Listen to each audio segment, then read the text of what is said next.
Yeah, CB, mute your mic because I'm actually going live doing the intro right now. Oh, I'll bring you in. I'll let you know.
Yo, yo, yo, what's good, YouTube? What's good? It's Stormy B Man, and I am back welcoming you to Stormy B Man's Boxing Raps. This is number 27 for this Thursday, April 28th, 2022. And this evening, we have the topic that we're calling Undisputed Amongst Peers. Want to say welcome to you all out there, those who are catching us live, those who may come in a little bit late, those who will be catching the replay. We got a great boxing conversation in store for you this evening because we're going to cover something that I don't think a lot of people are paying very much attention to. They're noticing it, but they're not really speaking on it. And we're going to do that this evening. But I also want to bring with you as a treat for this evening, I got somebody on the panel with me this evening, a brother from the community out there that's a very familiar voice to those of you who have been around the LDBC for a long time. We got the brother CB Sports TV in the house with us this evening. What's going on with you, CB? How you doing this evening, bro? I'm doing good, Stormy. How about yourself? Man, doing just lovely, man. Just lovely. Glad to be out here tonight to bring this particular show and subject to the viewers and listeners out here because, again, I think that we are witnessing something that is transpiring that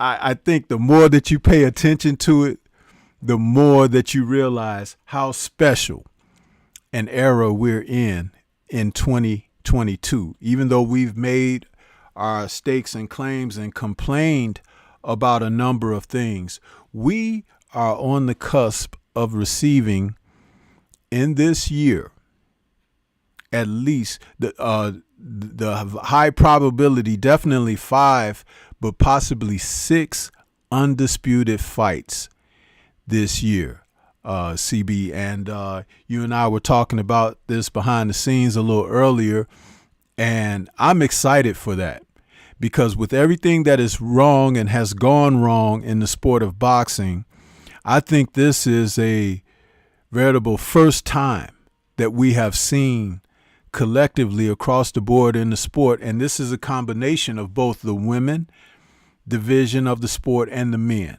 So it's not all men here, but it's still a significant matter because it's a hierarchy of combatants that are competing for these undisputed titles, and it has to be acknowledged. It has to be recognized, and it should be applauded. Your thoughts on that as we begin to open up and get into this a little bit?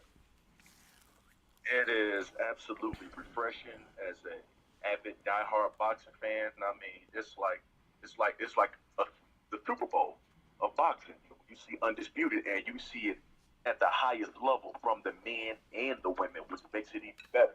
And like I was telling you earlier, Stormy, this year's right here is going the real one from the pretender, from the, you know what I'm saying, the real one from the pretender. You know what I'm saying? This is what this is. A lot of people at this going to have to step their game up, because you can't get this far and be undisputed. You know, you can't be like, oh, I'm gonna move around this fight or that fight. No, you got to face the best competition and get back to the best fighting the best, which is what boxing has been about, you know, since its inception. But now we need to get back there, because for too long it's been going away from there. You know, people been ducking other fighters, you know, making up all kind of excuses. I wedged my toenail, or I broke a fingernail. No, it's about the best fighting the best. And that's what Undisputed is. It shows that, guess what, I have no equal in my weight class. I am head and shoulders above everybody else. And that's what the men and the women are proving. And, man, I just love it. As a boxing fan, it's what a time to be a boxing fan right now. It's a great time.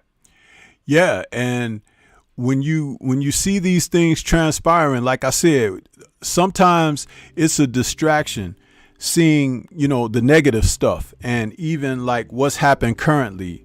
Like currently, we just had a unification fight where Earl Spence and Yordenis Ugas unified their titles in a blistering fight, which saw Earl come out on the victorious side of things, and we celebrate and applaud that. But hold on, baby, just wait just a minute, because that's unified. And now the doors are open for he and Bud Crawford to see each other possibly before the end of the year. And we look forward to that. But what we have signed and on the table beginning this weekend is like, oh my goodness, here it comes. And that's, as you were saying, what's so refreshing is, you know, because we found ourselves saying this so many times, man. We just want to see the best fight the best. We just want to see the best fight the best. And here we are.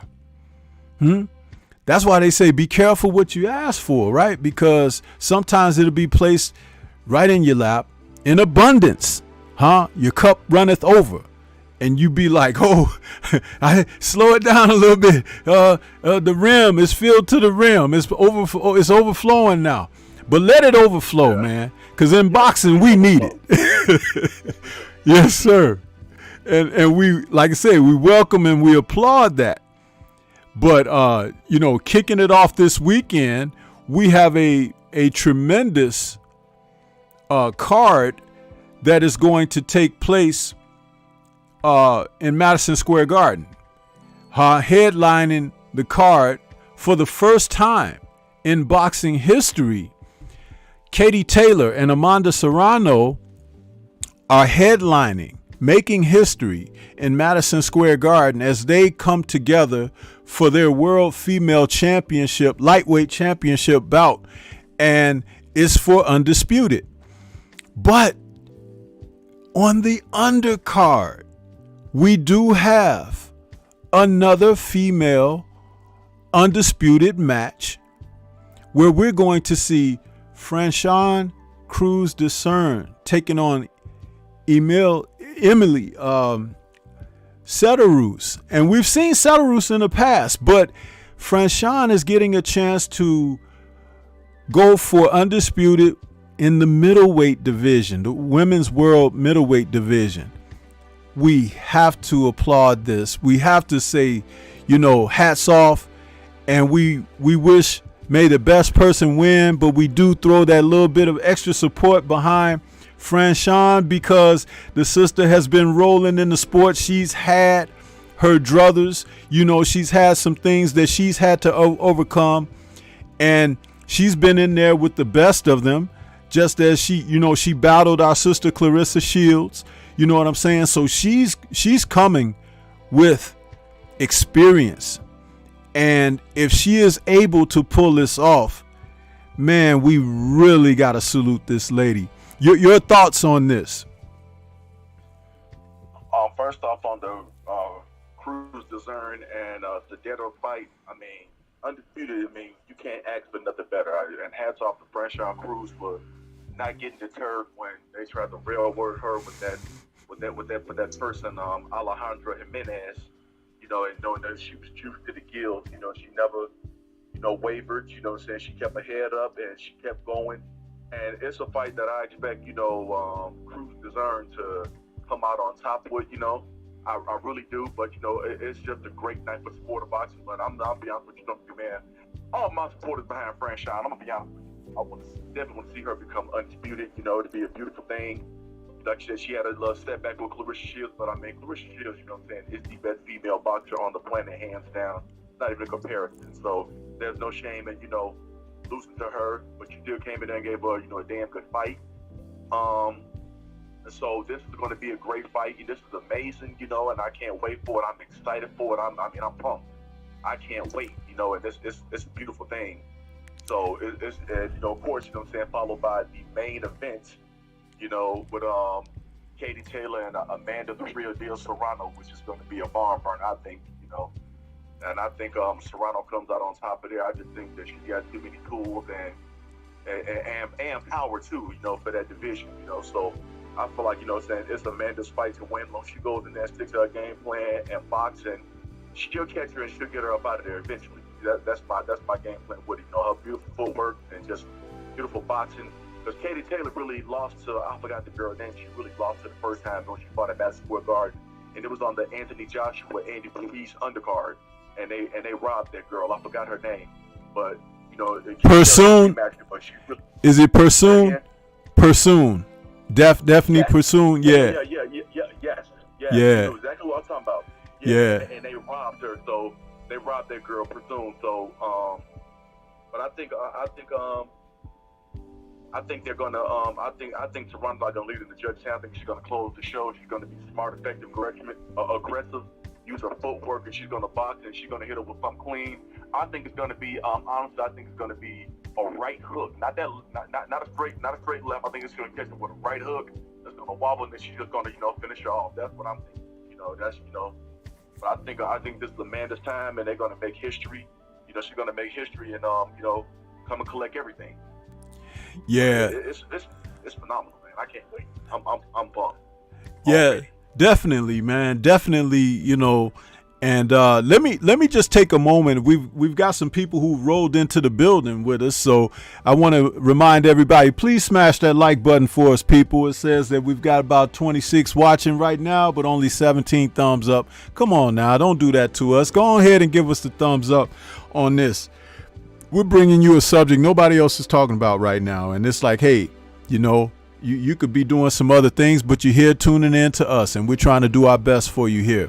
I want to go ahead and take a moment to acknowledge a few people out there. First of all, we have Tim Mosey out there that came in around 6 p.m. with a super chat donation way before I went live. I want to say salute to Tim Muzzy for his donation and super chat. And also we had KG84 just about 5 minutes later that came in as I was putting the show together this evening. So I appreciate KG84 and Tim Muzzy, the Skywalker, out there with their super chats. Want to acknowledge that. And we're going to take a quick moment and do a little quick roll call for the brothers and sisters who have joined us for this evening. We got MPWTF out there saying salute Sensei and chat family. Salute to you. KG right behind them saying salute Sensei and salute chat family. Then we've got Jose Diaz in the building saying salute Stormy B-Man in chat. Boxing and Barbecue is back with us saying what's up Stormy. Thrill Hill saying salute Stormy B. Jose Diaz saying that's big. Yes, sir. William Old School Artist out there saying salute. Brother, what's good? What's good with you, William? And let's see. I saw some more names that came in. We got Scrapbook Boxing out there, my brother. He says, peace, my brother Stormy B, man. Cook. Yes, sir. We're going to get to it, Scrap. And who else? We got Tay Tay out there, MMA, Combat, and Entertainment. She's saying, Stormy B, man, Master Sifu. And she's saluting Scrapbook as well, and the chat. Then we got PGH Big Dog in the building saying, salute Stormy B, man. Big homie Coop is out there saying, salute Sifu, Stormy B, man. Backsmack the like button, people. And class is in session, so pay attention. That's right, my man, Big homie Coop. J. Wayne Citizen is back as well saying, salute Stormy in the chat. Then, let's see. Thought I saw Winston Lee is out there giving us the cheers and the salute peace sign. And who else? Curtis Price is back there saying, right on, 1000, amen. One Berry, T Berry. I ain't got my glasses on. T Berry says, salute Stormy B in chat. And want to appreciate T Berry out there being a member of the channel as well. But yeah, you know, this is what it's all about at the end of the day. Alvin Davis just popped in, channel member saying, salute Stormy B, man. Using that emoji. I love when you guys use the member emojis, man. Use them. You got the Seafood, you got Bruce Lee, you got Jackie Chan, and you got Gordon Liu. So got a nice selection there. But hey, CB, as we're talking about with Franchon, you know, there was a horrible circumstance that she went through when she fought that hybrid Alejandro Jimenez, and it turned out that, you know, that it was the equivalent of her literally fighting a man in there, because the woman was juiced to the gills because she's trying to make the transition in life, and they still allowed her to compete in this sport where you're being drug tested, and it's obvious that with what she's trying to do in her personal life, it should be definitely a no-no. But they allowed this fight to take place, and it ended up being a situation where she definitely, you know, she popped dirty and everything, but they tried to hold her up, and they tried to take Franchon's belt away for the violations and everything. And even when we came to Franchon's aid and assistance and protest, they were trying to ignore the public sentiment on this whole situation, and old media made certain to sit on their hands and not say anything about it, CB. How about that? Yeah, I mean, I'm not surprised though when it comes to, you know what I'm saying, the black athlete, whether it's male or female. They know that we are, I'm gonna keep it straight, they know that we are the superior athlete. They know they can't do nothing with us. So because, you know, other races cheat, well, let's commit it, because then that means it's an even playing field now. But this woman in there fighting a full-fledged, pretty much man who was juiced to the gills, you know what I'm saying, off of performance.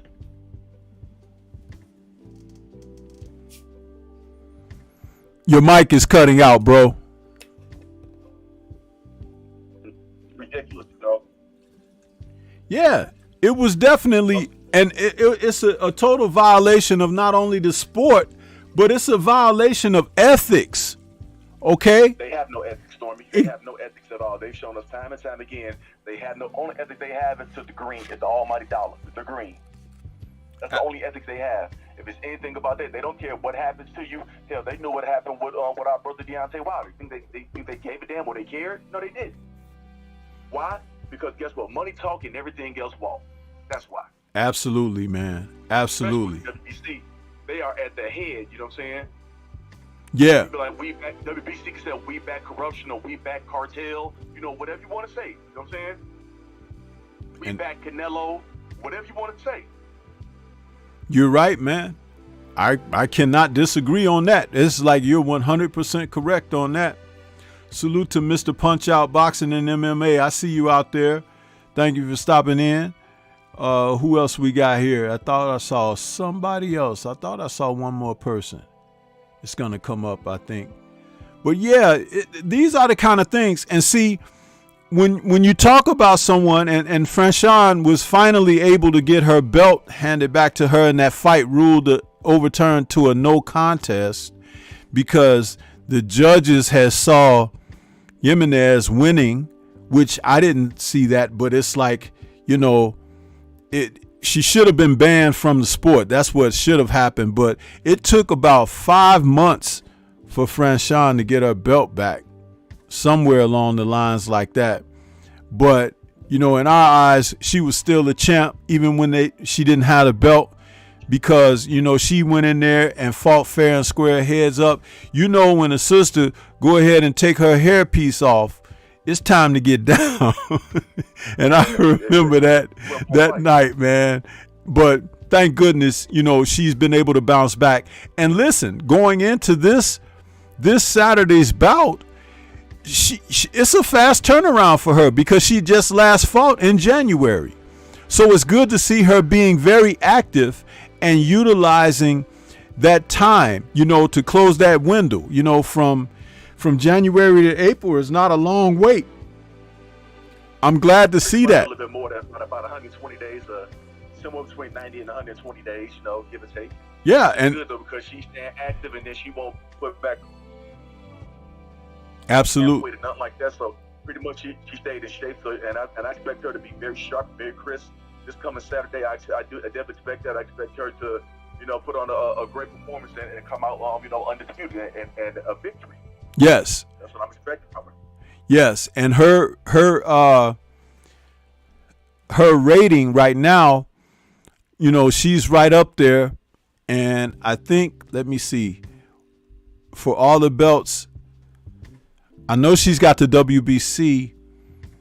I'm trying to figure out. I'm looking at her stats right now because she has. No, I think she has 2 belts. I think the WBC and I think like IBO. I think. Yeah, I know all the belts are on the line, but I'm not sure who has which one. I know she has the WBC, but she might have the WBO and the WBA. I know that Sederus has the IBF, I think, because in the women's field of boxing, the IBF belt is blue, I think. Yeah. And that's the one that Sederus has. So all the belts, WBO, IBF, WBA, and WBC are on the line for this fight Saturday night. And it's for the women's super middleweight title. I look forward to that too. I'm really, pulling for Franchon. I want to see her do her thing, get out there, and she can rumble, man. She can rumble. Oh yeah. That loss to Clarissa is nothing to hang her head about, because Clarissa, as you stated earlier, is the best in the sport today. And she gave as good as she could. Now I remember her having a conversation with Clarissa that Clarissa revealed.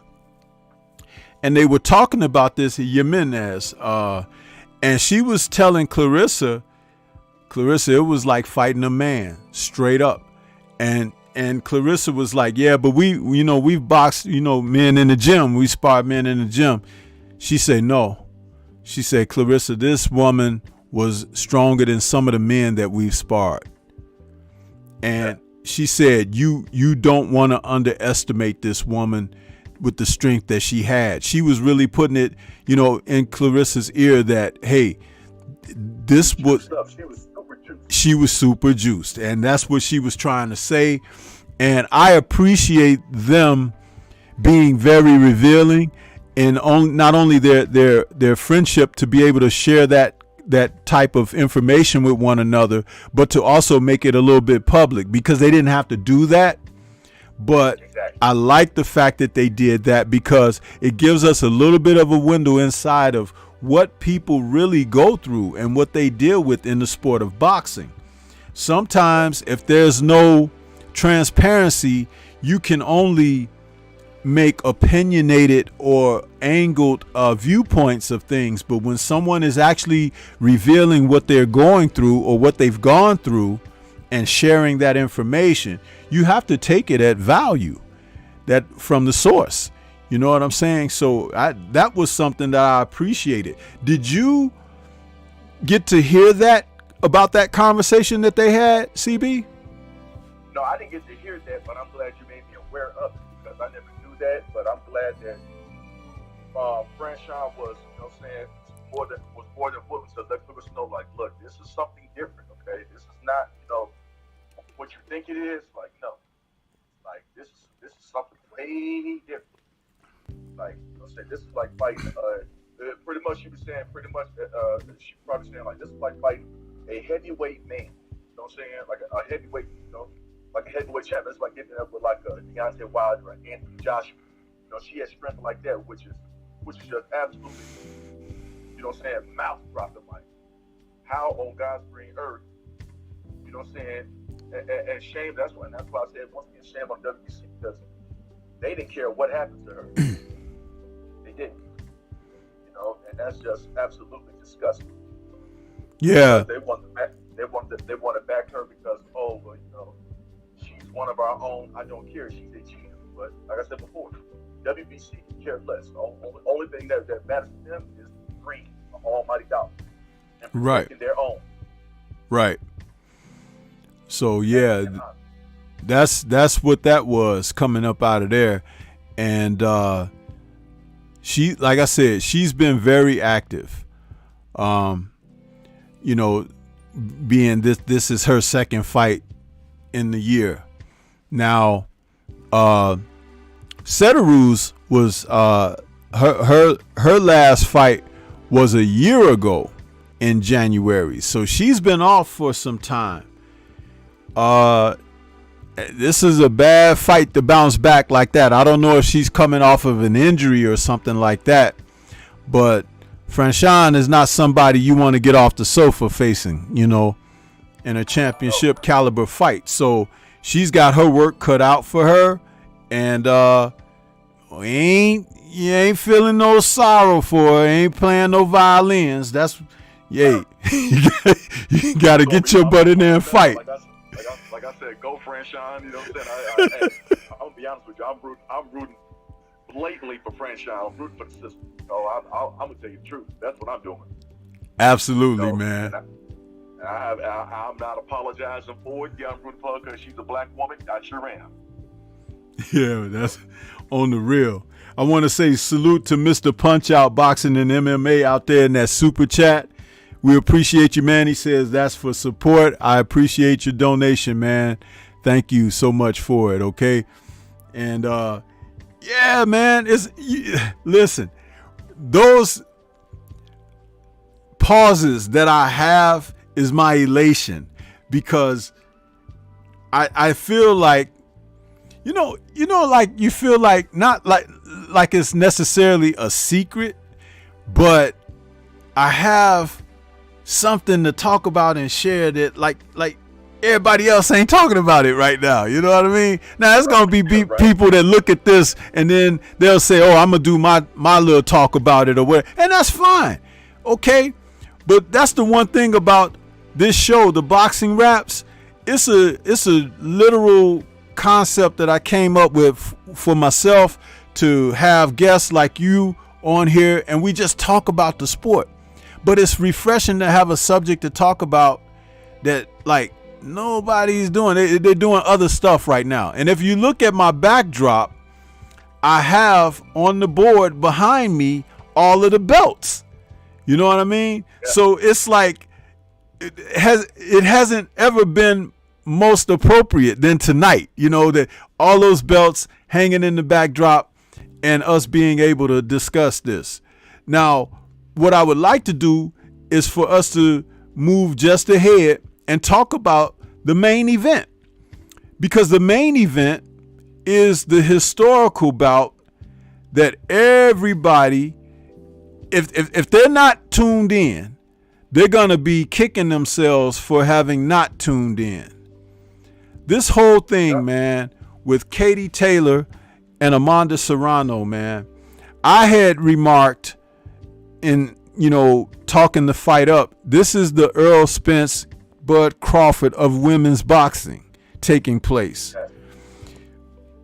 Your thoughts, and Let's not breeze through it, because these women deserve their, and forgive me, I'll say it, they deserve their roses. They do, because of what their accomplishments are. Absolutely. You know what I'm saying? I fully agree. Like, Amanda's a real deal, Serrano. You know what I'm saying? I mean, you don't know who she is, and you're not about boxing. You know what I'm saying? I mean, she's the real deal. Her name is the real deal. She comes to bring it. You know what I'm saying? I mean, an excellent fighter, and was an MMA fighter too. That's what a lot of people don't know about her too. She's undefeated in MMA. You know, and they just don't understand, like, how talented of a fighter that she is. That's why I'm like, salute to Clarissa Shields for, pushing it forward, and not only pushing women's boxing forward, but not being a jealous individual. Really want all women to shine and wanting all women to, get their just due, which they so deserve. And this fight right here is going to be a good fight. I think, Amanda has to use her advantage, which is, her speed, her power, and, and she has better defense and better footwork than Katie Taylor. This is a bad matchup for Katie Taylor, and I'm just going to be honest with you. That fight against Pursoon exposed a lot of her flaws, She was evenly matched with people, with other fighters. But Delphine Pursoon really exposed her. She really did. And Amanda Serrano's going to exploit those weaknesses, because I don't think Katie Taylor has enough speed. I don't think her defense is up to par, and I don't think that she has the power. Now she's going to have the grit and tenacity. She's not going to quit. She's going to go in there and fight her butt off, but I think it's going to be too much Amanda Serrano with her jab and with her hook. I think she's going to Taylor's going to be looking at Serrano's, left and right and rightfully so. But I think that it's going to be the right hook that's going to be Katie Taylor's undoing, because Katie Taylor also keeps her left hand. When you start hitting her, that left hand drops, and I think that's going to be tailor-made for when Serrano come with a combo and hit her with that right hook, bam, either right on the jaw or on the ear, either on the jaw or the ear. That's going to wobble her, either wobble her or drop her, and it's going to be her undoing. And Amanda Serrano is a great finisher, and so that's Katie Taylor in trouble. I'm gonna be honest. I don't see this fight going past, I would say, at the longest, I see it going 8 rounds. I'm just being honest with you. Yeah, this is the type of fight, and they have offsetting styles, because Katie was always better just getting in and out with her shots. But when she was on the inside with previous opponents, she does use her head, she butts and things of that nature. She's kind of rough in there, but you don't want to languish on the inside against a fighter like Amanda Serrano. The one thing that I'll say about Amanda Serrano in this fight is she is the Earl Spence in this fight. She has tremendous punch placement. I remember the first time that I saw her fight, which was only about 4 fights ago, about 4 fights ago was my first time seeing her. And I have to say, CB and chat, my first thoughts watching her fight, I was like, dude, she fight like a man. And that's not a slight against women boxing. It's not. But what it means is that her technique and her ability to put punches together and place them, and the way she moves in there, are just like watching how I've always watched men do it. And there's no slapping, she doesn't even waste a lot of punches. She actually does some things, and you could tell when she lands those shots to the body that people that she's fought in the past, they kind of rethink life a little bit in there with her.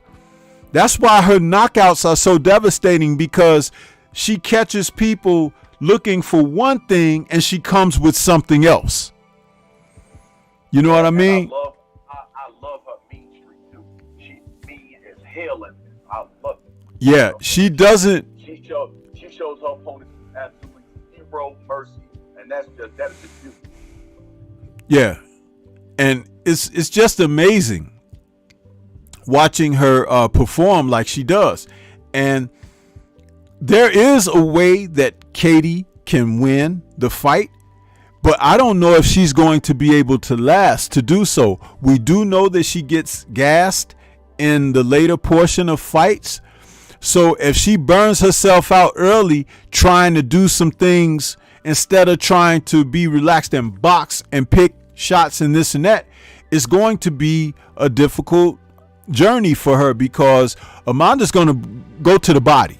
She's going to go to the body and start breaking her down. And as you said, those right hooks and everything that she brings over the top, it's like when she places those punches, she gets positive results out of landing solidly on the ladies. I mean, it's like, you know what? I mentioned Errol Spence, but there was another fighter, a man fighter that I liked that was really technically proficient. He was a small guy, and he was one of the best Mexican fighters I've ever seen, and that was Ricardo Lopez. That's kind of Amanda Serrano.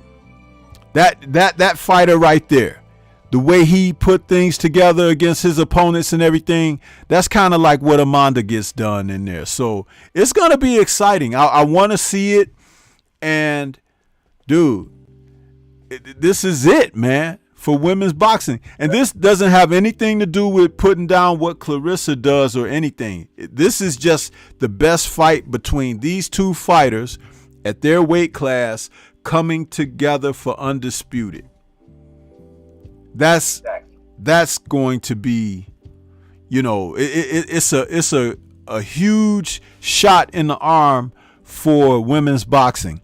You know, years ago when Layla Ali and Ann Wolfe were fighting and their career paths could have crossed, this would have been the equivalent of that back then, you know? Yes, it would. And it didn't happen between those two ladies, and boxing missed out on that. But that was the equivalent, I think, at that particular time. They could have given us something, and you know, they didn't. But that would have been great. You know what I'm saying?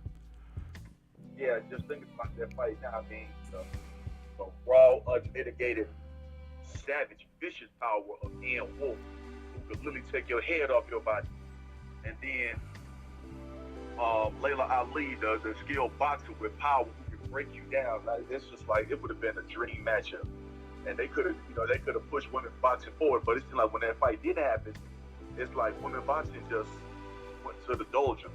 Unfortunately, that's why it's important for these major matchups like this to happen. You know what I'm saying? Because it's important because it moves the boxing. It moves the boxing. You know what I'm saying? Get boxing going in the right direction, and it motivates people to, you know what I'm saying, other younger fighters. You know what I'm saying? Who could be potential fighters. They might see they be like motivated, like I want to do that, and they can have the talent out of this world. There's so much, you know, so much talent that could be in boxing right now. That's in the NFL. That's in the NBA. That's in, you know what I'm saying, mixed martial arts, and that's the thing right there, because you know what I'm saying. That's what you want. Right. You know, I mean, you know what I'm saying? That's what happened. Like, that was another thing that happened with boxing, like with men's boxing, like the disappearance of the American heavyweight. But you have a guy like Deontay Wilder that, you know what I'm saying, brought excitement back. He's motivating the younger generation. I could be heavyweight champion of the world. I could do great things like he did. Man was on a beer truck. Yep. And look at him doing that. You know what I'm saying? Like, you know, you can't help but, you know, respect that. Like, the man, you know, has generated more enough. You know what I'm saying? He's a historical fighter at that. One of only a handful of men to have 10 successful title defenses. You know what I'm saying? Arguably the hardest puncher in the history of the sport of boxing. Yes. Every man he's fought has been laid on their back. You know, that's rarefied air. Athletic freak of nature that, you know what I'm saying, that you know what I'm saying, that actually medaled in the Olympics. So the raw talent was there. Now just imagine how great he could have been even greater and he started at like, 7, 8 years old, 12 years old, something like that, it would have been borderline criminal. Yes, sir. I want to say salute to our brother Supreme Beast Boxing Talk out there in the chat. I see you out there, brother. Dead Game Boxing out there, Off Strength. Yeah, I see you guys. We just cooking on these subjects. Man, this is something that if it goes the way that is projected, you're talking about 6 undisputed matches in 2022. 6. As long as everything comes through. And what would make that 6th bout is if Earl and Bud Crawford get their thing to going between them. But let me get back to another fight that is in the cards coming up May 14th.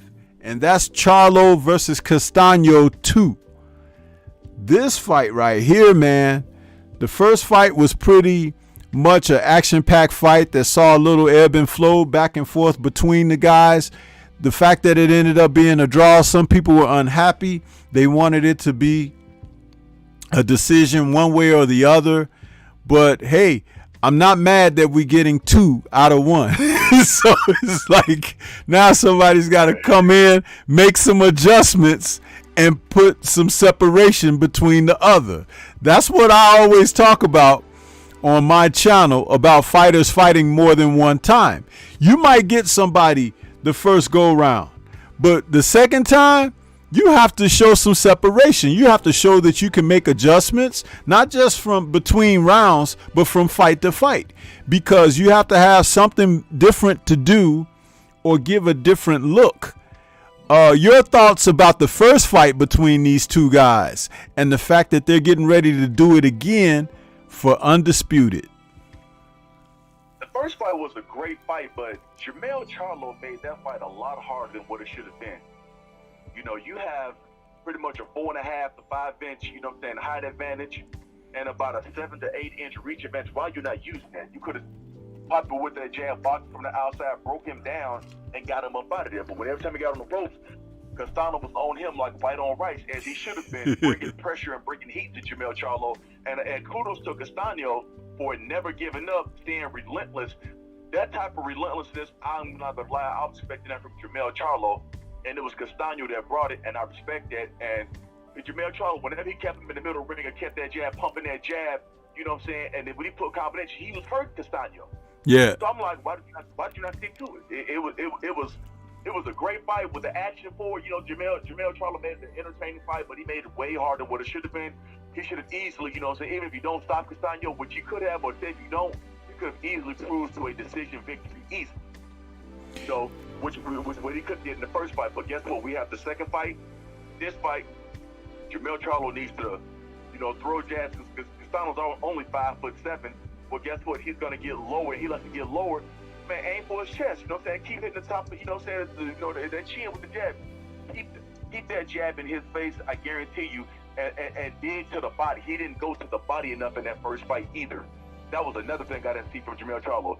Did uppercuts to the body, left hooks to the body, right hooks to the body.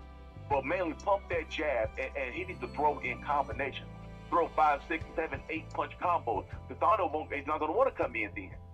Castaño has to keep the heat on. He has to still use his jab, even if it's not effective, but put it out there so he can try to move in to get in, you know what I'm saying? And that's the truth. That's what he needs to do. But if he's not going to do that, then, and Jermell actually stick to the game plan that Derrick James has for him, he can get rid of Castaño. I say around 7, between 7 and 9. He can get rid of Castaño. But if not, Castaño gonna be in his chest all night, and he can catch him with something, because he hurt Charlo a few times in that first fight. He did. Well, see, this is what I want to say about that. Now, he knows now, because he's been in there with Castaño, he knows now what he has to deal with. That's why the second fight and how he fights it is going to require some very scrutinized look at what his game plan is going to be.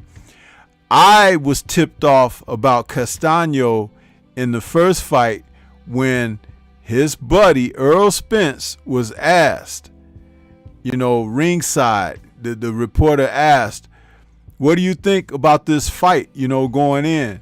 And Earl's response, and he's a man of few words. He said, Castano's a tough customer.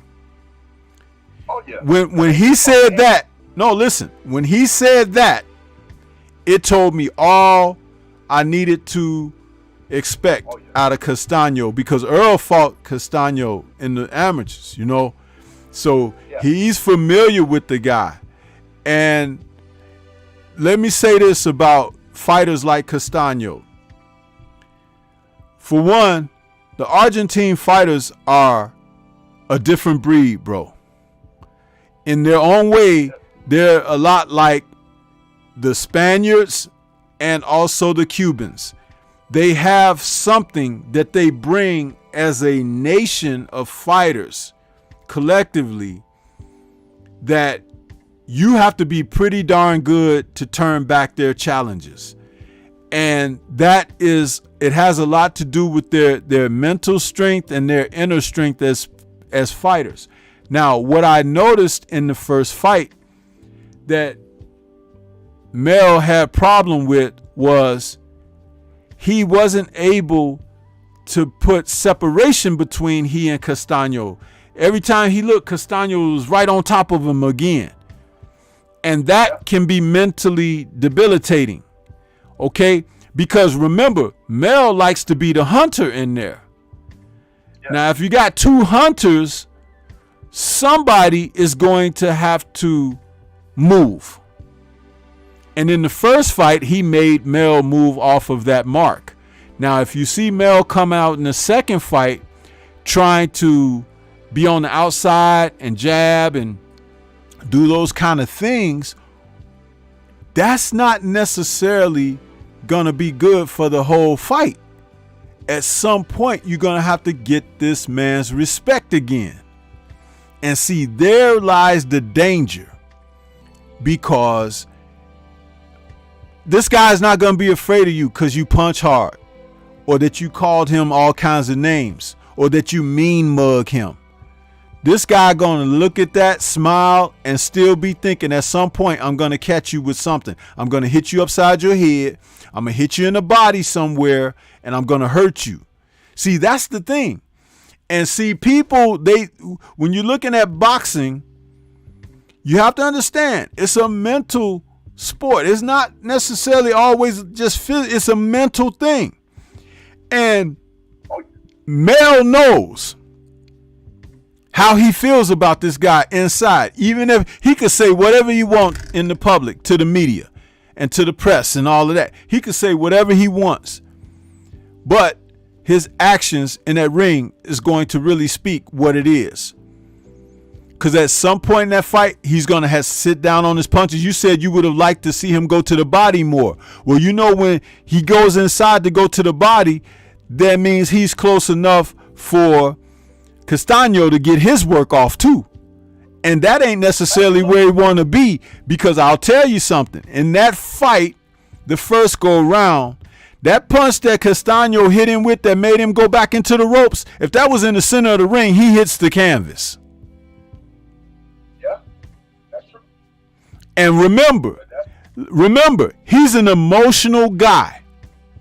He has a hard time keeping his emotions in check. If he gets knocked down, staggered, stunned, it could be a bad mental outcome for him if something like that takes place. So he's going to have to almost box a perfect fight here. Being a tough guy is not necessarily going to get this done. You have to be the smartest guy in there. He may have to go back to that boxer he was, like when he was with Ronnie Shields, and use the skills that he has, the flexibility, the agility, the mobility to be able to do different things. Not just one way, but be able to switch it up. Because being one-dimensional in this situation, or trying to go in there and drop your hands and say, let's go to war, that may not benefit him at all. Exactly. And that's the thing, you know. That's the thing. I want to say salute to Jeff Woodside out there. I see you out there, brother. Yeah. I want to see this fight because he's got to fight now. Remember, he fought a couple of guys that he had some victories over that it kind of seemed like it was kind of easy, even though it wasn't easy. You know, like the Harrison second fight, the Rosario fight.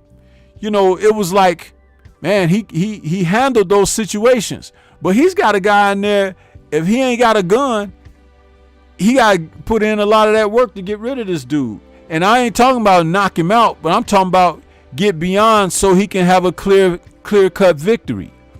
Now, the other thing is, does Castaño really want it? We don't know that.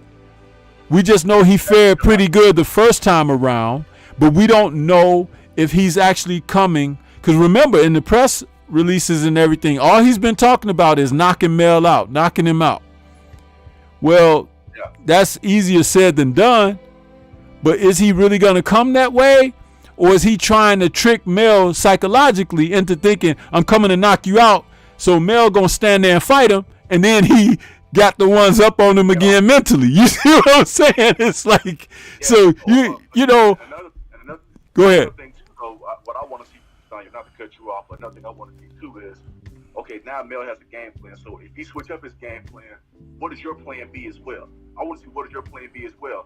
And if he just start boxing from the outside, keep you on the outside, moving around, what do you have to offer? And does Jamel have a better read on him now because this is their second fight? Right. So that's what I want to see. And not only that, but Castaño, are you really training like that? Because I heard that you was over 200 pounds. You know what I'm saying? That's why the fight got postponed the first time. You said you tore your bicep. That's what I want to see too. You know what I'm saying? Is this really a training camp, or was this like a fat weight loss camp? This a fat camp, you know? Right. That's gonna be telling. Because we know Jamel's not out of shape, you know what I'm saying? He never gets out of shape, you know? Right. Now, I don't like his inactivity, but he does stay in the gym and does stay in shape. So, and it gets to the second half of the fight, is Castaño going to be winded, or is he going to be sucked down? If he didn't took a lot of punishment, is he still going to dig down deep? You know? Or, you know what I'm saying? Is he going to have it to keep coming at Mel? Is he, you know, that's what I want to see. Is he going to keep coming at Mel, you know, relentless like he was the first fight? Because, okay, the first fight, Jamel might have thought, like, I'm going to get him up out of here, you know what I'm saying? But the Castaño was a live dog. Now, we don't know if he trained harder. He like, nah, you know what I'm saying? Like, nah, I'm ready for you now. Whatever you bring it. Because Jamel know, like, I'm in for a fight. If he didn't know before then, he know now. Oh, I'm in for a fight. You know what I'm saying? This man ain't going to come lay down. You know what I'm saying? He walked some punishment the first time and kept coming. Right. I was ready for it. So right. I want to see the mental part in the first 4 rounds going to tell me where they both are at mentally. And what to expect for this fight. The first 4 rounds, I'm going to see how they come out. It's not going to come out lethargic, or is it going to come out like it's round 13? I'm picking up right where I left off. Is Mel going to come out like, it's round 13, but I'm going to assert my dominance on you? What's going to happen? You know?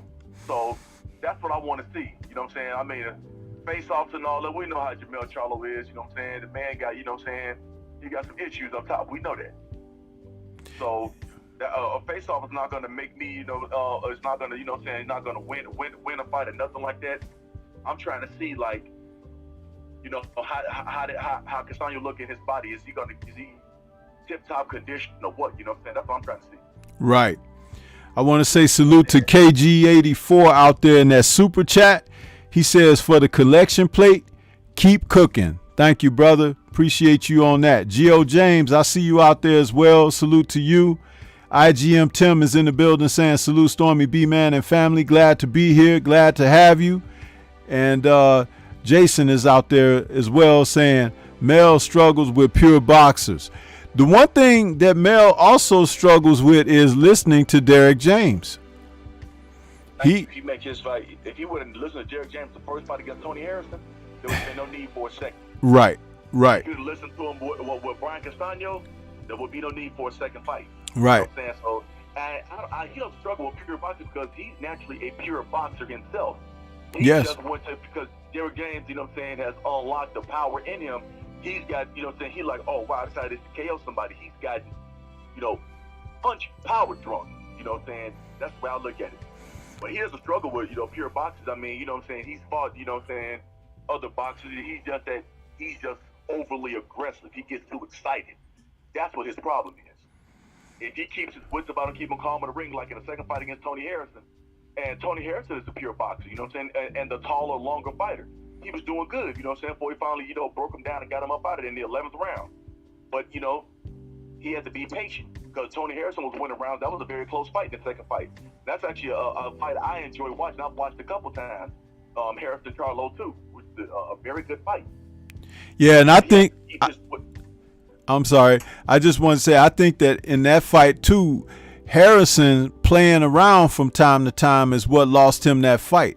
If he had been more focused and everything, but see, that's his Achilles. He's a guy that loses focus at certain points in fights, and that's going to always be to his detriment, because that's his personality as well.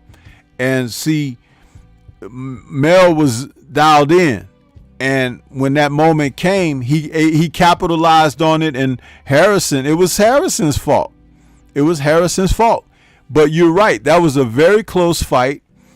And if Harrison were more serious in that fight and used his charismatic ways in a different sense, he could have caught Mel being, you know, overly aggressive and with his, you know, that whole mindset that he has. Sometime he loses control of himself emotionally, and you know, that's what but I think that Castaño might be able to do that to him. That's why this is very interesting, because you know what the thought process is here. The thought process is, I'm a better, more talented, more skillful guy. I'm more versatile and everything. But sometimes when you're talking about what's under the hood, all that other stuff go out the window, man. Huh? Yeah. All that other stuff goes out the window. And now it's time to show if you got glass or brass. You know what I'm saying? It's that simple. Absolutely. You got all the talent in the world, but if you got a big pair of kahunas and a bucket of guts, you can't teach that. No. And in the 11th hour, that's when that stuff bubbles up to the surface. Yeah. You be wondering, like, man, I hit this guy with everything, but he ain't going nowhere. And now I'm starting to get tired. Uh-oh. You know what I mean? Will to win. Yep. That will to win, you know what I'm saying, is something else. It's just like, it's ridiculous. And Mel has to mix up his punch patterns too, because he has a punch pattern that he does. You know what I'm saying? He has to mix it up instead of leading with a left hook, you know what I'm saying, come with a straight right hand, you know what I'm saying, then come with a left hook to the body and then go up top. And as I said, throw punches, throw combination punches. That's another way to stop Castaño from trying to charge you. You know, you keep it, you know, if he know, man, 6, 7, 8 punches coming at a time, you know what I'm saying, and even if 4 or 5 of, you know, land, I'll feel them punches, you know what I'm saying, that'll make him less hesitant. Don't mean he's not going to be still determined, but you keep getting bopped upside your head, you know, you're not going to keep just running there just reckless with a bandit, you know, you're just not. Right. So, you know what I'm saying, but it's a phenomenal fight, you know, it really is, and it's gonna, you know, it has the potential to be a fight of the year candidate. It really does. You know, yeah, just being honest. And we get that one. It's gonna be on Showtime, so we'll get a chance to watch that one. We don't have to pay-per-view for that one. That's even better. You know what I mean? Being able to tune in Showtime for that one, man. But yeah, and I'm just excited, man. Like I said, we're talking about these fights. I wish they could be just like over the next 2-3 days. It's like we'll watch all these fights, man. But it's great that we've got tremendous bouts to look forward to. You know what I mean? And like I said, these, CB, we can't overlook. These are for Undisputed, bro. Exactly. That means that the winner of these matches that we've talked about thus far, they come up out of there and they're the man or the woman, you know, of what they're doing. And see, there's something else that I have this feeling about undisputed fighters, champions. I don't like to see them accomplish that goal and then vacate the titles and move up to another weight. I would like to see them defend a couple of times to really certify who they are. You know what I mean? You done took on the number 1 contender. You done took on the number 3 contender. You done took on the number 5 contender. Hey, that means that you are still the boss. And that, then if you want to move up or whatever, okay. I definitely agree. I definitely agree with that. But, you know, a lot of these guys want to be like, I accomplished that goal, now let me move to another weight class, you know. I don't get it, but, you know, that's what they do. So, you know, to each his own. Yeah. That's all, like, you know, I don't get why they do that, you know. I don't want to form an opponent like somebody, you know, but I guess they feel like a lot of these are formidable opponents, so I might as well move up. But it's like, no. You know what I'm saying? You don't have to do that. Just keep, you know what I'm saying, stay there, put a stranglehold in that weight class, you know what I'm saying? That's what solidifies your bump on your legacy, too. Yeah.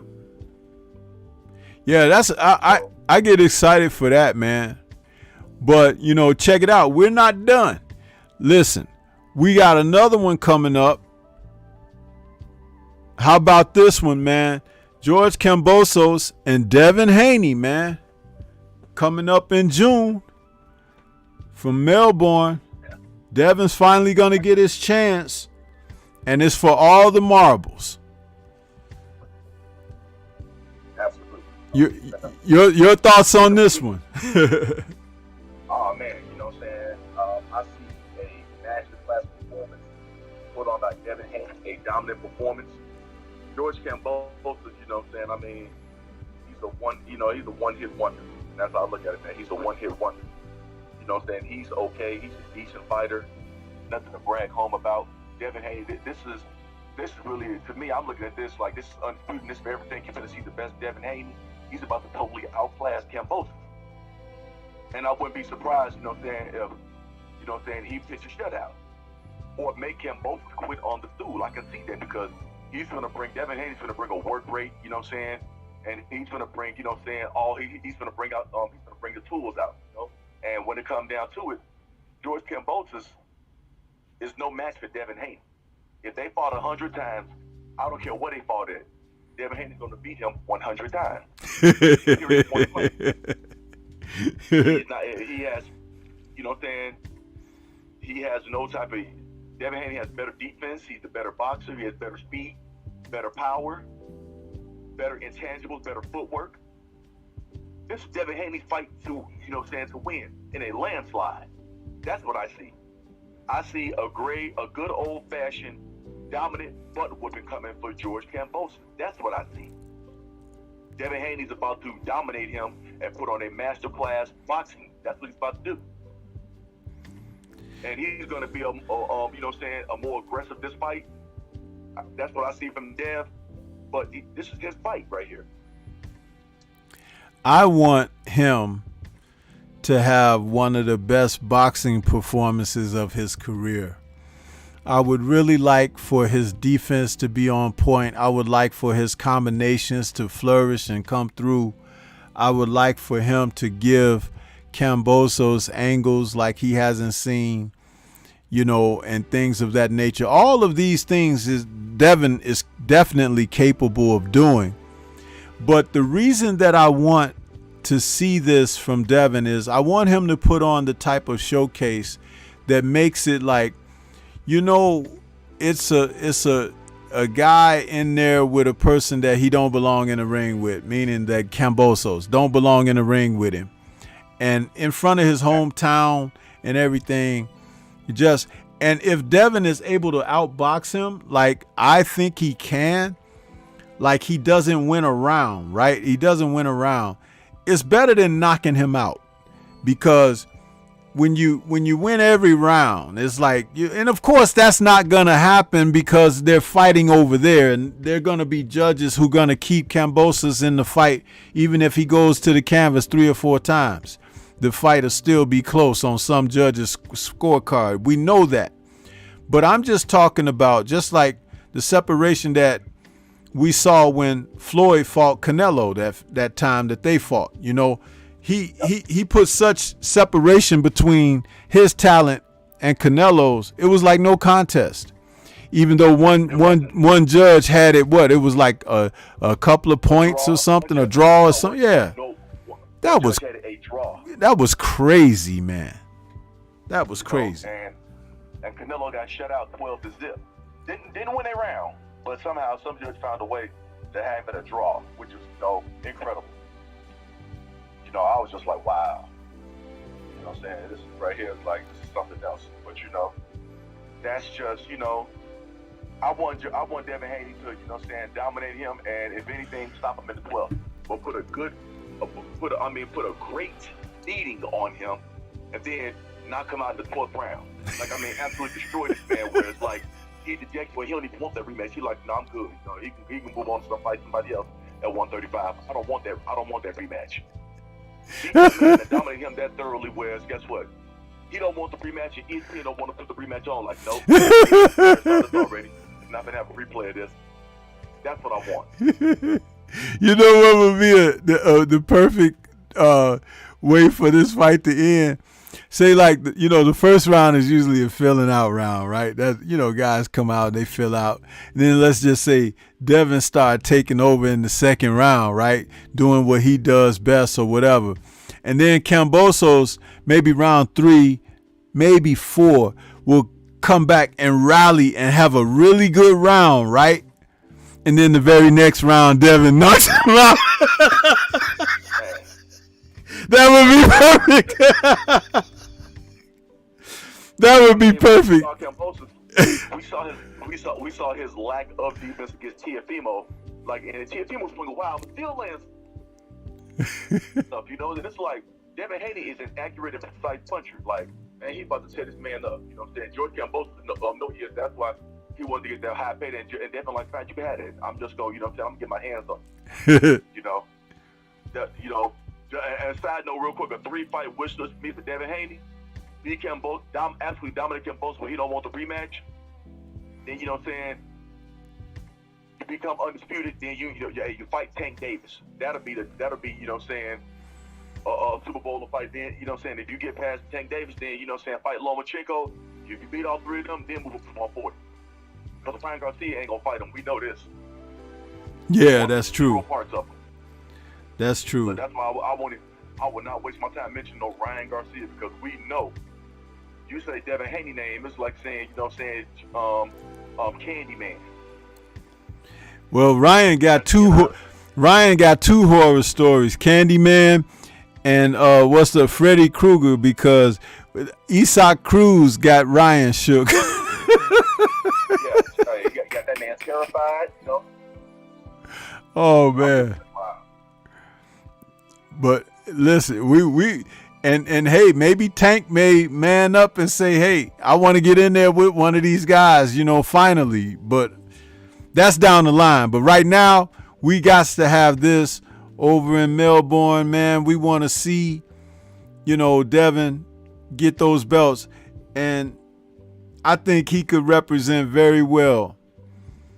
I know that they had said that, him being in the gym with Bud Crawford and everything, I know these guys have been sparring together, him and Shakur and Bud, and them guys, that's all high caliber stuff in there with these men who all have boxing skills.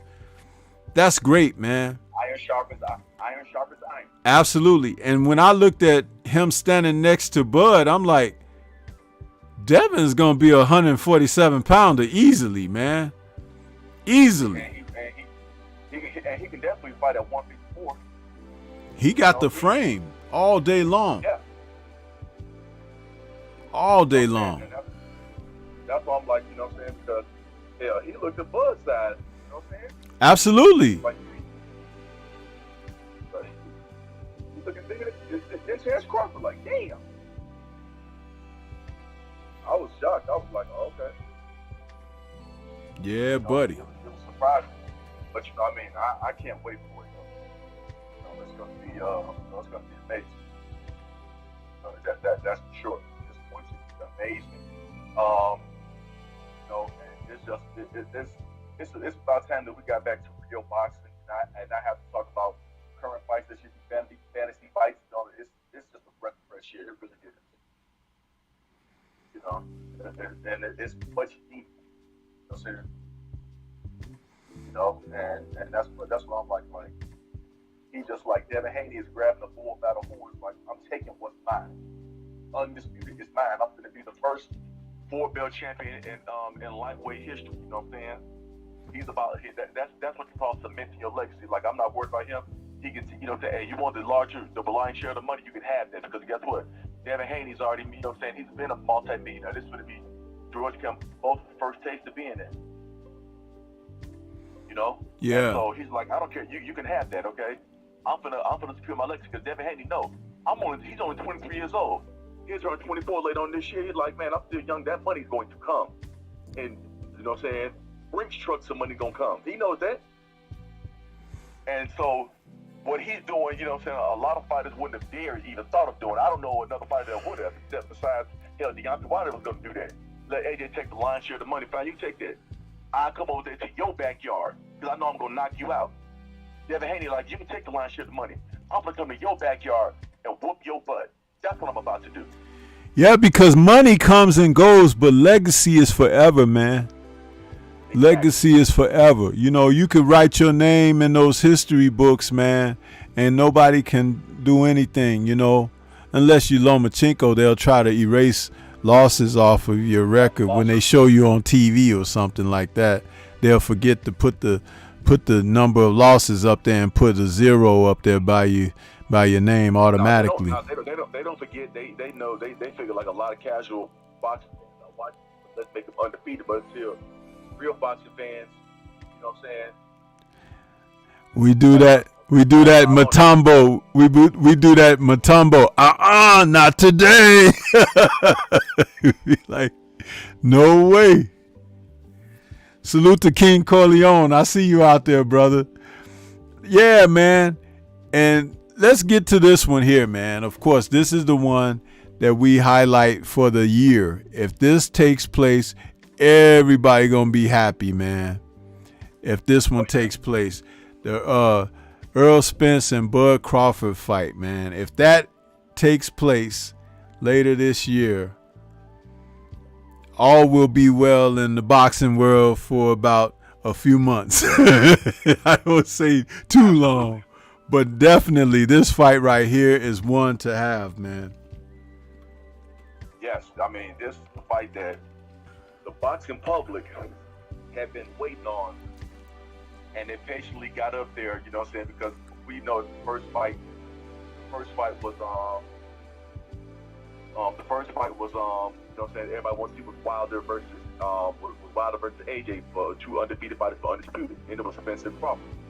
Now that no sense Spence Crawford is here, and they both saying the fight gonna happen, which I'm hoping it does, you know what I'm saying, because you know what I'm saying, it's like, wow, you know what I'm saying, like it's getting real, you know what I'm saying, it's getting real great out here, and they talking about legacy, you know what I'm saying, that's what both of them are talking about, legacy.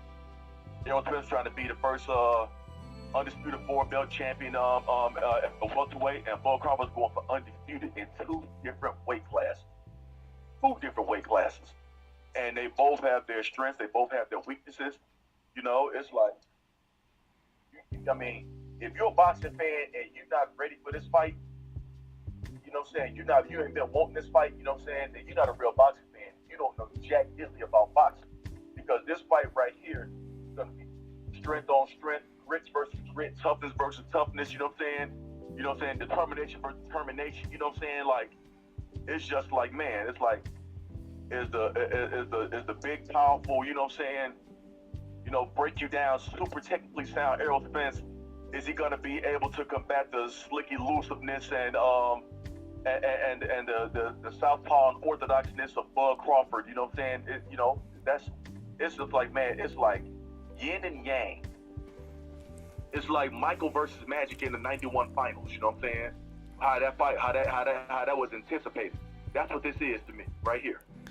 You have to have fights like this in boxing in various weight classes because it gives you a chance to have an understanding of why you would even appreciate the sport. When you have two figures who are not only the best at what they do, but with everyone else outside of fighting each other, they show such tremendous divide between talent, ability, and total representation, so that when their paths cross, you know it's a showdown. It's like I remember years ago, and of course you're old enough to remember as well, that when Felix Trinidad finally got in the ring with Oscar De La Hoya, you know what I mean? It was like that was a fight we really was hoping for, because those two guys were having success at the same weight, but in different ways. Trinidad was knocking guys' heads off. De La Hoya was either outclassing guys or stopping guys with that tremendous left hook that he would sneak in on people. It was just it was a good contrast in styles and everything. And ironically, on the night that they did fight, you know, De La Hoya chose to move around instead of trying to close his rounds out late in the fight. And it ended up, they gave the scores, gave the fight to Trinidad when he was clearly being outboxed by De La Hoya early on. But it was De La Hoya's fault that he switched up like that and gave too many of the later rounds away. And I think he stayed away from Trinidad because you said the power, but I wanted to say that maybe them hand wraps really hardened up and he was getting hit with them casts, and he was like, to hell with that. I ain't gonna let this dude knock me out, because I'm just gonna say it plainly. There are some questions about Trinidad and doing some sordid things with his hand wraps and stuff like that, and the effect that he got on guys. You see, De La Hoya didn't come out of that fight banged up, but that was also because he didn't stand in there with him either. Nope. He chose to box, but De La Hoya. Another thing I think too was that De La Hoya, his gas thing. Oscar De La Hoya was like about an 8-round fight. You know what I'm saying? Yeah. So I think Oscar was thinking about that too. Like, man, I know I don't want to get caught late, but Trinidad always had suspect hand wraps. It was like he had all that power when he got to Bernard Hopkins. He had no power, and just got completely, absolutely dominated. It wasn't even. It looked like he shouldn't even been in the ring with Hopkins that night. But that fight with De La Hoya, I was waiting for that fight there. You know what I'm saying? It was you had the Puerto Rico versus Mexico rivalry too, which was the even bigger backdrop. But Tito that night, he wanted it, and Oscar stayed away. Like, and Oscar was putting together punches that really. Combinated. It looked like, that he had no business. It looked like that Tito had no business in the ring with Oscar at times, because he was getting easily outboxed. But he stayed hungry for all 12 rounds, started laying a punch in the second half of the fight. That's the thing. You never know how a judge is scoring the fight, so you should never take your foot off the gas, ever. Because you don't know how they're scoring the fight. And Oscar did think he had the fight wrapped up, and they gave it to Tito. Well, see, he committed a cardinal sin. You know what he did?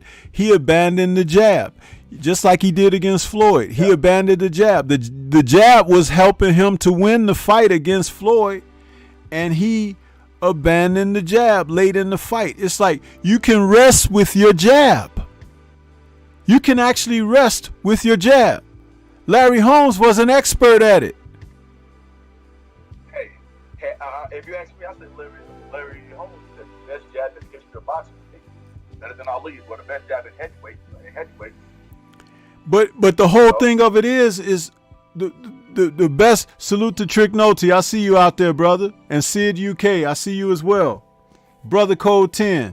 Listen, when you want to rest with your jab, it's all about throwing it off beat and off rhythm, and you spear with it. You spear, you stab the guy, you step. You spear, you stab the guy, you step forward. You spear, you stab the guy, you step to the side. It's like there's a way to do this.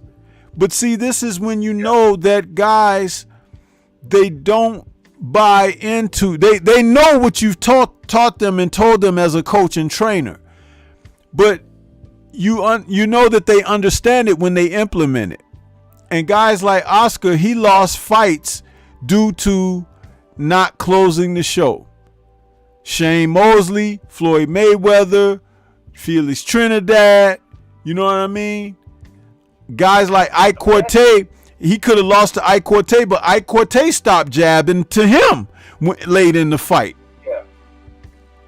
And that was Ike Corte doing, because Ike Corte was winning that fight. He was winning. Very close fight. I you know, and that's why I'm like, if Corte would have kept with that jab, because he kept it in De La Hoya's face, and man, I mean, he kept it like, he just, De La Hoya had no answer for his jab for Corte's jab. You know, he did. And I was just like, so okay, well, Corte might pull us off. But Oscar caught him in the 12th round, dropped him, and then started putting punches and bunches. You know what I'm saying? With Corte, he survived it, but that was enough to give De La Hoya the edge in the fight that he needed. And it was like, you know what I'm saying? That was the only one of the few times I saw Oscar had a gas tank that fight. But both fights against Shane Mosley, he faded in the second half of the fight. Against Mayweather, he faded in the second half of the fight. You know what I'm saying? He has a history of doing it. He just was never in the fight with Manny Pacquiao, and then, of course, Bernard Hopkins and annihilated him, but he faded against Trinidad, you know what I'm saying? So Oscar De La Hoya, if you know that's your weakness, that's what you should be working on the most, your stamina, to go longer in the fights. You know, but Oscar was a very... Yeah, we should be back now. The one thing about this new laptop I got is like when interruptions happen, it will let you go back and restart it and resume from where it stopped. So even like if you watch the playback, you won't miss, you won't have that skip in time. It'll just be from where it stopped to where it restarted. It'll just smoothly transition. But I apologize, everybody that's out there. That was beyond my control again. That was the internet. It was not me. The internet just went out. So, but those kind of things happen. You know, that's one of the things about this technology of today. You know, so much depends on this stuff. If it goes down, we're in big trouble, man. Yeah, that's true. I'm talking about financial institutions, your jobs, you know, hospitals. You know, people don't think about that. You know, when power grid go down and you happen to be in the hospital, you're on a respirator or something, it's over. Oh, yeah. It's over. It's like, whoa, you know. The situation real bleak. So, yeah, man. But as we were talking about, you know, these guys getting it on, I just, you know, and it's early still. You know, everybody want to predict what they think gonna happen and everything. My hope and prayer is that the fight comes off. Both guys can enter at their best. And then maybe we'll get, you know, maybe we'll get 2 fights out of it. Who knows, you know? But yeah, 1 at 47, you know, 1 at 54, that'd be ideal. Yeah. And I'll tell you, these two men, man, they do represent the best of what their weight classes offer, man. And anybody want to talk about Virgil Ortiz and Jaron Boots Ennis, all of those guys, they have to wait their turn. They need to let the old guys, the older dudes, settle their business at the top. You know, let that take place. And, you know, it could be just like when Hearns and Leonard crossed their paths. You know what I'm saying? They were the best at that time. Everybody was so excited just to see the fight take place. That's how I look at it, you know. And oh, absolutely. You know what I'm saying? We definitely need to spend some proper fight, you know what I'm saying? And we can get it like one fight at 147 and the next one at 154. Hey, I'm with that. I would love that fights like that, you know what I'm saying? 1 at 47 and 1 at 54. Let's do it. yeah. That's And you know, I'm with that because those two guys, you can tell they are made for each each other. They both got dogs with great personality. And one thing they both of them have done, they separated themselves from the rest of the welterweight division. It's Spence and Crawford, and there's the rest. Yeah. You know what I'm saying? And then what makes it even better that it's more undisputed. It's to show who's the best fighter in 147, but who's also the number one pound for pound fighter in the sport of boxing. That's what's awesome for it too, which makes it even better. You know, undisputed and pound for pound supremacy is on the line. You can't get no better than that in boxing. You know, just in my opinion. Yeah, I agree, man. I agree. And once again, chat, we're sorry about that interruption, but it couldn't be helped. That was the internet. It wasn't me. It wasn't CB. It was just, beyond our control. But for those of you that hung around, I appreciate that, because we can always bring it back. It's just a couple minutes, that it takes to get it done. But yeah, let's get ready to close things out with a conversation. Now, this fight is not undisputed, but it's unification, and it's taking place this weekend. And we want to see this fight because the young man, Shakur Stevenson, is such a talent, man. I have very high hopes for this kid, but it's one step at a time. This is a huge step. I've likened this fight, CB, to Leonard and Duran when they fought the first time. Absolutely. Yeah. And I do believe that Valdez could test Shakur in a way that he hasn't been tested before. Because Shakur is pretty confident in his abilities and everything, but it's a little bit of a different thing when you get in there with a guy who don't care about you hitting him, don't care if he get dropped or knocked down or something like that, because he know he gonna get back up. And you ain't never shown that you can put somebody down and keep them down. You see what I'm saying? So it's like there's some things that Valdez could ask of Shakur, and it doesn't necessarily look to be a cakewalk for Shakur, although it could be. He could rise to the occasion, but this is why you have to have the fights. And I do believe that this is a great time for this fight at this time. And I love the billing. They say 2 kings for 1 crown. That's pretty cool. And I look forward to this. Your thoughts on this fight coming up this weekend? This is a big fight for me. I wanted this fight, as not only the unification, because this is going to tell me a lot about Shakur Stevenson. Is he the goods like I think he is, or or is Valdez, as good as a lot of people think he is? This is going to tell me a lot about both men. If it go the way I think, because I think Shakur Stevenson, I think he's one of the out of the young fighters. You can't put him in order with Haney, Stevenson, Ennis, Ortiz, You just can't put him in order. It's just a lot of great young talent, And I'm talking about, but we're going to see if Shakur, if he's ready to crack that pound for pound list, because if he dominates, what's his name? If he dominates Valdez, like he's thinking that he's going to do, you have to put him someone that pound for pound list. You got to make room for him, because that's impressive. Oscar Valdez is no walk in the park. He has a great trainer in Eddie Reynoso, and he has a mean left hook. I want to see what Shakur's made of. I want to see Shakur get touched and how he reacts when if he really gets touched, like how on the chin. Right. Does he have a chin like that? Because nobody's been able to touch him so far, because that man has impeccable defense. He's just very hard to hit. So that's a beautiful thing. You can't knock the man's man. We know he's highly skilled, but I want to see that he has that grit. Can Valdez make a dog fight and take Stevenson to deep waters? And if he does, how does Stevenson respond when he's in a fight? We know you got all the skills, but where's your grit at? That's what I want to see.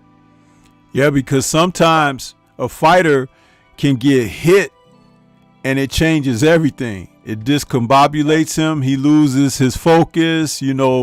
He kind of has some fear. He becomes gun shy. There's a number of things that can happen when a guy gets tagged. And we're talking about Valdez, who's been in there and had to persevere through a broken jaw. You know what I mean? Yeah. And has been knocked down and had to get up and come back and win. See, that's the thing that a fighter like Valdez can hang his hat on. You know, the fact that he's gone through those type of adversities and persevered. Shakur has had it all his way, and we don't know. Everybody's winning. Right, and we don't know until those questions are raised. Once those questions are raised and he passes those exams, then, like you said, you can begin to consider him and put him in a certain place, but not before it's done. That's the same thing that I say about Boots Ennis. You know, he looks like a great talent, but we've seen great talents go crashing down before. Remember Charles the Natural Murray and guys like Anthony Hembrick, and you know those guys. They were like, you know, $1 million fighters when you first saw them, and then they got in a tough scrape, and next thing you know, oh, it's over. You know what I mean? It happens. All of them got their chins touched too. Yeah, absolutely. That's the biggest thing. You know, the chin check. You know what I'm saying? They were getting sung a lullaby. You know? So, you know, that's what makes the difference. You know, it's like, oh. Yeah. That right there, you know, that's going to be very interesting. You know, it really is. But it's something that I'm wanting to see, because I want to see, you know what I'm saying, hey, is, you know what I'm saying, is, you know what I'm saying, Shakur Stevenson the goods like I think he is, or what, you know? That's what I want to see. Like, is he worth the hype? You know what I'm saying? Mm-hmm. Is the hype warranted? You know, that's what we need to see. Now, if it's warranted, then hey, you know, I can start, you know what I'm saying, thinking about future matchups, you know what I'm saying, at the 147-pound division, which I think the mega fight, by the time be him and Dev, I think they're not going to fight till like 147, but they going to cross paths. You know? And that's going to be a phenomenal, it's going to be a mega fight, you know what I'm saying? That's a pick'em fight, just being honest. Right. You know, two especially talented, gifted fighters. I won't even try to break that fight down now, because Shakur is 24, Dev is 23. They're so young, they have a lot more evolving to do. So it'd be unfair to both of them to even try to break that fight down right now. You know? Well, let me remind you in the chat of something. When Leonard and Hearns fought the first time, Leonard was 25 and Hearns was 22. I mean, I understand that, but we know we're not backing them every because that'd be honestly, if Shakur, you know what I'm saying, wins this fight like I expect him to, you know what I mean, since Dev's was top ranked and Shakur's was top ranked, I mean, that'd be a fight I'd love to see at 135, but we know how the business of boxing is, we're not going to get that fight. That's a fight more realistic when these guys are like 27 and 26 years old, you know, something like that, just being honest. That's what I see. Yeah. With the business of boxing going, you know what I'm saying? So, I would love that fight right now, but I just see right now, in the business of the way the business of boxing is, yeah, that'll be a fight, you know what I'm saying, they can get in about, I'd say around 2026, you know what I'm saying? 2025 at the earliest, but 2026 to be more reasonable. That's just being honest. Yeah. Yeah, that's gonna be, you know, but this is why, like we say it all the time, we gotta see the fights. I don't want to look at fights that can be made present day as fantasy fights. I want to see them as actualities, you know, something that is, you know, to look forward to and to buy into, you know. That's the one thing that I look forward, you know. Absolutely. But if these fights that we discussed this evening, if they come to fruition, and as well, we know the ones that are on schedule are more than likely are going to, but we're all talking about Undisputed tonight and the unification in this particular fight. As long as these fights come off, man, we'll find something to be pleased about with the sport, and we can move forward. And maybe it'll inspire others. hey, I want to do that. Hey, I want to, because we've seen enough of the sideshow and the step around show, and guys make excuses and things like that. But it's time for that to end. Yeah, I'm saying that's long overdue. So hopefully we can get what we want now. Hopefully this is a good momentum. Why we can ride this momentum wave in boxing. And we can keep the good times rolling, keep going. And I want this, if more than anything else, what I want this to do for the sport of boxing is to keep motivating these fighters to fight the best. And even when a fighter loses, you still support them to the fullest. Because that's why a lot of these fighters are afraid to fight the best, because once you lose one time, people like to clown you, want to throw you to the wayside. Like, no, still support them. If you're a fan of that person, you ride it through them. You ride it out through them. You know what I'm saying? You be a true supporter. Don't be a Johnny come lately, fair weather fan. Right. That's what hurts the sport of boxing as well. You know what I'm saying? And that's another thing, we need true fans that be like, I don't care, well, win or lose, I'm still riding on my guy. It's still my guy till the wheels fall off. It don't nothing change. Hey, we might have had a setback, but hey, let's pick ourselves back up, dust ourselves off, and let's get back at it. Back to the drawing board. Right. All boxing needs more of that. We can get more of that in boxing. Guess what? A lot of these fighters won't mind, risking their O, for potential L, because trying to pursue greatness, because they're like, hey, my fans got my back. I'm not worried about it. Like how they did Jordanis Ugas, all those so-called, with numbers, Vince haters, which is downright disgusting. Yep. That's downright disgusting. And that's why a lot of fighters be like, like, man, like, like, nah, this is why, like, I won't try to do the best and try to make as much money as I can, because these fans, they flip you. They love you 1 minute, next minute they want to laugh at you, and throw dirt on your name, But it is up to the fighter to be saying him, like, I don't care what I got, whether they legit fans or not. I want to be the best, I'm a competitor. Right. So, yeah, man.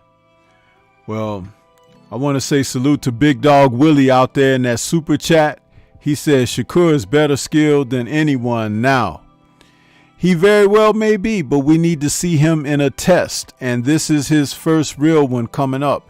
I don't believe the Jamel Herring fight was much of a test for him, because they were very familiar with one another, having been in the gym, the same gym for a duration and everything. That type of familiarity can allow you to be in a safe place if you're either guy.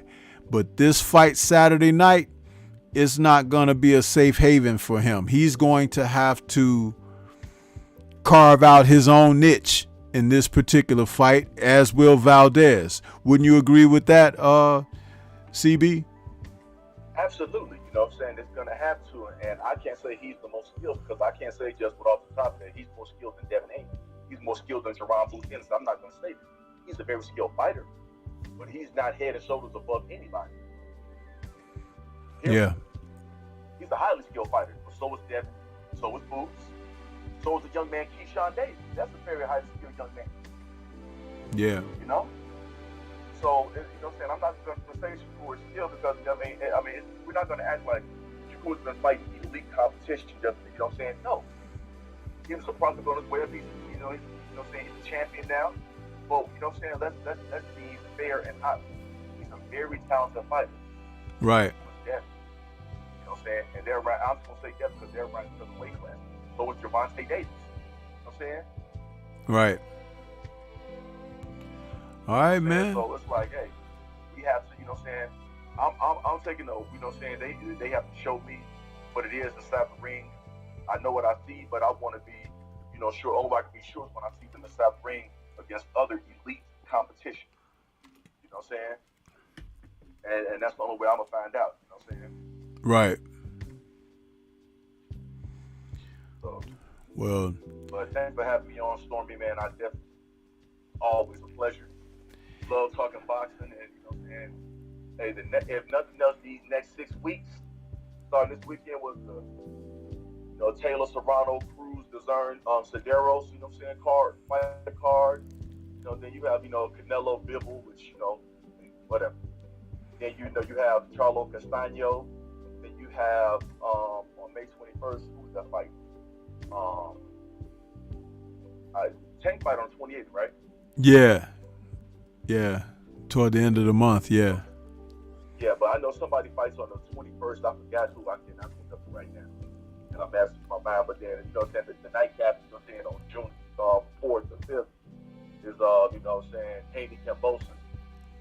You know, then you also have, you know what I'm saying, in June, you know what I'm saying, Jamal Charlo and Select. So, you know what I mean, hey, you know what I'm saying, it's shaping up to be, you know what I'm saying, a phenomenal, you know what I'm saying, you know, next 2 months of boxing. So, you know, hey, let's get our feel, and hopefully, as then we get more fights announced, and hopefully we get the main events, which is Spence Crawford. Yes, sir. So we, you know, like probably planning for that when they're going to attend it. You know what I'm saying? My goal is to attend it. I'm telling you right now, I'm trying to be in the building with Spence Crawford. I want to be in the building that bad. That's my goal. Absolutely, man. You know? Absolutely. So, well, listen, man, let everybody know where they can find you when you drop your videos and content, man. Let everybody know. Man, y'all can follow me right here on YouTube. I guarantee y'all by this weekend I'm gonna drop some more boxing content, because this is, you know, recharge push the button. I got a little more time now to actually make videos now, so I'm definitely gonna do that. So I'm definitely gonna drop, you know what I'm saying, a video or two, you know what I'm saying, you know, this, you know what I'm saying, about a weekend, before the weekend is up. You know, boxing is in a real good place right now. It's just amazing. I wish the brother Kurt Anderson, I wish the brother Kurt was here to see this, you know what I'm saying? This is just, you know, man, I wish he was here, but, you know, much love, respect to the brother, you know, our brother Kurt Anderson. Absolutely. Y'all can follow me right here on YouTube, CB Sports TV. Yeah, I'm back in the game now. This thing woke me back up, got the passion back, you know, it really does, you know. The boxing just, I don't know what's the boxing for a good while, but follow right on Sports TV, and on Twitter, CB Sports TV as well. Yes, sir. Thank you once again, Stormy. Much appreciation. Well, thank you, man. Thank you for coming out, because it's always, you know, when we collab, we always have great conversation on boxing, man. We do the thing when we come together like this. So, and I was just glad to have you on this evening. Yeah, and we look forward to whatever you have to drop. Big weekend ahead. I got the Friday night chop session tomorrow evening, and I'll do more talking about the fight cards for this weekend. But hey, man, this was a great conversation on the Undisputed Amongst Peers. See, that's a great title too, because, you know, it's exactly what it is. Undisputed Amongst Peers. These people are starting to step up and fight each other for those titles, man. And that's all we've ever asked for. You know what I mean? It's all we ever asked for. So it's very exciting. And I second what you said about Kurt being here. If he were here to see this, he would be loving it. But I know that Kurt, you know, in spirit, he's with us right here, enjoying every bit of this, man. Know it, you know. So, but yeah, if you don't mind, I would just like you to hang around for just a couple minutes after I close us out, so I can say something. But thank you again for showing up this evening, and you showed out with what you had to offer on this subject, man, and I appreciate you for that, bro. No problem. I definitely hang around. Thank you once again for having me, and as always, salute to the mighty LDBC. Yes, sir. Chat, everybody came through, man. We definitely appreciate you, you know, coming through, you know, listening to us, you know, chopping up about this boxing content. Greatly appreciate it. Always a pleasure, Stormy. Thank you once again for having me. Yes, sir. Yes, sir. And, you know, that's going to be it for our show this evening, chat. This was another Stormybman'S Boxing Raps, number 27 of them things. We put it together like that, and this is what we do over here. We just try to talk straight up boxing, give you guys something to think about, discuss amongst yourselves. Appreciate everybody that hung in there after our little bit of a glitch. Just know that when we have those, Stormy will hang in there and get it going again. But thank you to everybody. And I second also what CB said about shout out to the mighty LDBC. Scrapbook, I see you still out there. Appreciate you hanging around for the end of the show, man. Boxing and Barbecue, Big Dog Willie, King Corleone. William said he had to go because he had to get up early for work. But man, this is what it is. And we will be back with another one soon. Peace to everybody. Enjoy those fights this weekend.